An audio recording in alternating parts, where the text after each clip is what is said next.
Será que nós usamos apenas 10% da nossa capacidade cerebral? É possível ter um cérebro multitarefa que faz diferentes coisas ao mesmo tempo? O que contribui mais para o desenvolvimento da sua inteligência? Jogar xadrez ou fazer um treino na academia? Olá, eu sou o professor Pablo Teru e nesse vídeo eu vou responder essas questões. Fique ligado! Antes de mais nada, já faço aqui o meu pedido para que você se inscreva nesse canal, caso você não seja inscrito. Toca a sinaleta para receber as notificações, que não são meras notificações, são a passagem para um dia de alegria. Dê um like nesse maravilhoso vídeo com esse excepcional professor e compartilhe com seus amigos aí nos grupos de WhatsApp, nos grupos de Facebook, nos grupos de Instagram, grupos do condomínio, grupos do pet shop. Compartilhe. Será que nós usamos apenas 10% da nossa capacidade cerebral? Com exceção de algumas pessoas que comentam lá no portal de notícias do G1, a maior parte das pessoas usa mais de 10% da capacidade cerebral. Na verdade, a gente usa 100% do cérebro em 100% do tempo. Evidentemente, dependendo do que você estiver fazendo, um determinado circuito vai estar em atividade mais acentuada, enquanto que outro circuito estará numa atividade reduzida.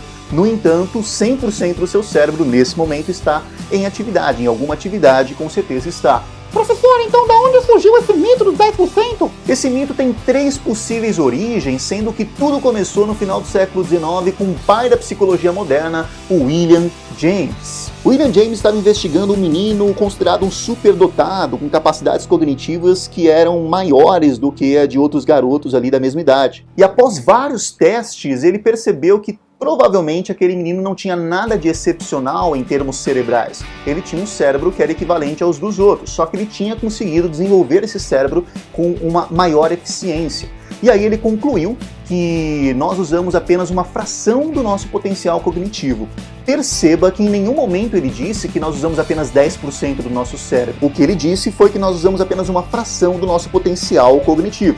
Décadas depois, um outro gigante da psicologia chamado Karl Lashley fez um experimento que se tornou um clássico, né? Ele ensinou ratos a percorrerem um labirinto, ele cronometrava o tempo que demorava para esses ratos percorrerem um labirinto, mas depois ele fazia uma coisa meio cruel. Ele cortou parte do cérebro de alguns ratos para avaliar se isso alteraria o tempo que demorava para os ratos percorrerem um labirinto. E de fato, logo que esses ratos com o cérebro cortado foram colocados no labirinto, eles demoravam um tempo maior para conseguir fazer o percurso. No entanto, depois de alguns treinamentos, eles passaram a cumprir o trajeto no mesmo tempo que eles faziam, em média, antes do cérebro ser cortado. E isso permitiu Lashley a concluir que de fato havia agora uma evidência experimental que nós usamos apenas uma fração do nosso potencial intelectivo, do nosso potencial cognitivo. Já na década de 50 foi feita uma das pesquisas que revolucionou a neurociência e que levou à conclusão de que apenas 10% das células presentes no nosso cérebro são neurônios. Quando essa notícia foi difundida nos grandes meios de comunicação, ela passou a sofrer uma distorção, que é a que levou ao grande mito de que nós usamos apenas 10% do nosso cérebro. A rigor, o que está sendo dito é que apenas 10% das células presentes no nosso cérebro são neurônios e que, portanto, participam de forma direta na transferência de informação, seja por via elétrica, seja por via química. Nada foi dito sobre o fato de que o nosso potencial mental era apenas de 10%, nada foi dito em relação a isso. No entanto, semelhantemente ao que acontece naquela brincadeira do telefone sem fio, na medida em que você vai propagando a notícia, pequenas distorções vão sendo feitas e a notícia final já não tem nada mais a ver com a notícia original. 10% das células do seu cérebro são neurônios. E a notícia final era que você só usava 10% do seu cérebro.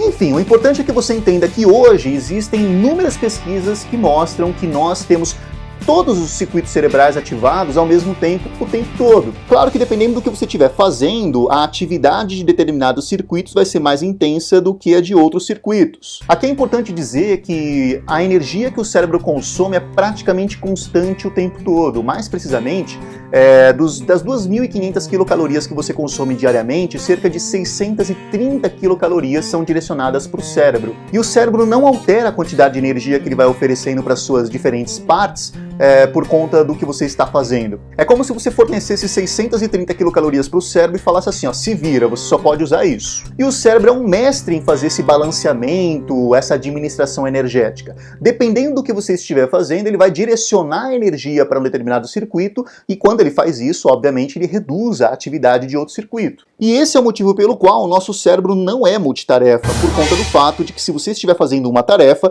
ele reduz a atividade de circuitos que estariam voltados para outra tarefa. Portanto, essa ideia de que você é capaz de fazer tarefas múltiplas ao mesmo tempo com alto rendimento é uma falácia. Tem gente que diz que é capaz de chegar em casa, pegar um livro, estudar para a matéria da prova do dia seguinte e ao mesmo tempo ouvir rádio, mexer no computador e fazendo tudo isso com alta eficiência. Na internet é fácil encontrar testes que são feitos com motoristas. Eles pedem para uma pessoa dirigir numa pista com obstáculos e mexer no celular ao mesmo tempo.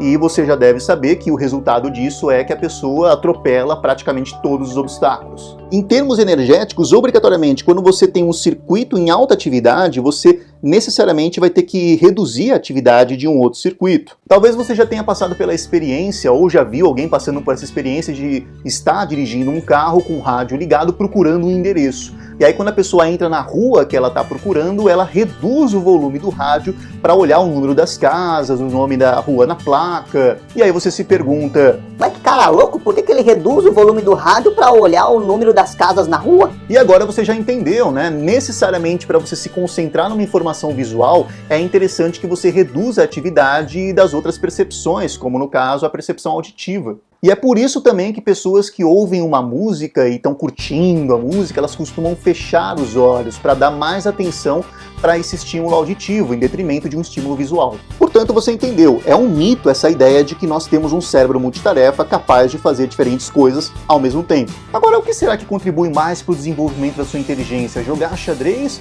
ou fazer um treino numa academia? Existe um pensamento de senso comum que presume que quando uma pessoa está fazendo um treino físico, ela não está fazendo um treino mental. E isso, na verdade, é mentira. Talvez você nunca tenha se dado conta de que as atividades motoras, elas requerem uma complexidade de ativação cerebral enorme. E é por isso que, inclusive, uma criança demora tanto tempo para conseguir proficiência nos seus movimentos. Quem convive com crianças sabe, por exemplo, que ela demora anos para conseguir andar sem cair, correr sem cair, para conseguir dançar, para conseguir fazer movimentos de alta complexidade. Quando uma pessoa faz um treino na academia, várias regiões do cérebro acabam se ativando por conta dessa atividade. Já o jogo de xadrez, ele vai acionar a ativação de circuitos mais específicos do cérebro. Tem uma frase do Milor Fernandes que diz que jogar xadrez é uma das atividades mais sensacionais para desenvolver a sua habilidade de jogar xadrez. E por incrível que pareça, essa frase foi muito feliz, porque de fato, quando você joga xadrez,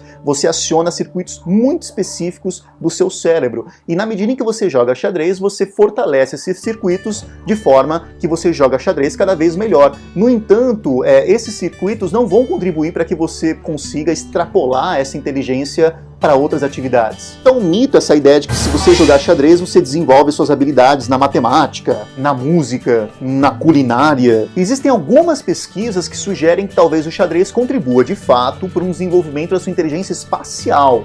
Mas essas pesquisas também não são conclusivas. O que se sabe é que jogar xadrez te deixa muito bom em jogar xadrez, isso sim. Portanto, voltando à pergunta sobre o que contribui para a sua inteligência, se é jogar xadrez ou fazer uma atividade na academia, nesse caso, nós não temos uma resposta concreta. Isso porque são inteligências diferentes, né? Um treino de academia requer uma inteligência motora, espacial, enquanto que o treino de xadrez requer uma inteligência cognitiva. Portanto, as duas atividades contribuem para o desenvolvimento de diferentes inteligências. Para encerrar esse vídeo, vale aqui um comentário em relação à doença de Alzheimer. Tem sido difundido um certo mito de que a melhor forma de você prevenir o Alzheimer é com exercícios mentais, com a ginástica cerebral, isto é, fazendo palavras cruzadas, resolvendo jogos de lógica, jogando xadrez. No entanto, não existe nenhuma pesquisa que mostre de fato que esses jogos mentais consigam prevenir o Alzheimer. Por incrível que pareça, o que essas pesquisas revelam é que a melhor atividade para reduzir as más consequências do Alzheimer são as atividades físicas, como correr, por exemplo. Existem estudos que pegam grupos de pessoas com Alzheimer que tiveram uma vida sedentária, sem muita atividade física, e comparam com outro grupo de pessoas com Alzheimer que tiveram uma vida com atividade física.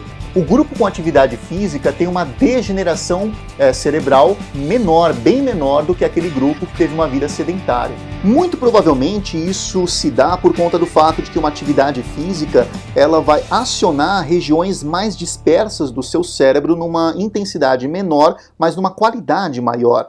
Portanto, aqui entra a questão de que uma atividade física é muito mais recomendável por uma vida saudável do que simplesmente uma atividade mental. Evidentemente, uma atividade mental é muito importante para o desenvolvimento de habilidades específicas. No entanto, em termos de saúde corporal, por mais que a gente caia naquele mito do senso comum de achar que a atividade física faz bem apenas ao corpo, isso é mentira. A atividade física faz bem para a mente também. Portanto, ao terminar de assistir esse vídeo, coloca um tênis no pé e vai correr atrás do carro do ovo. São 30 ovos por R$10, minha senhora.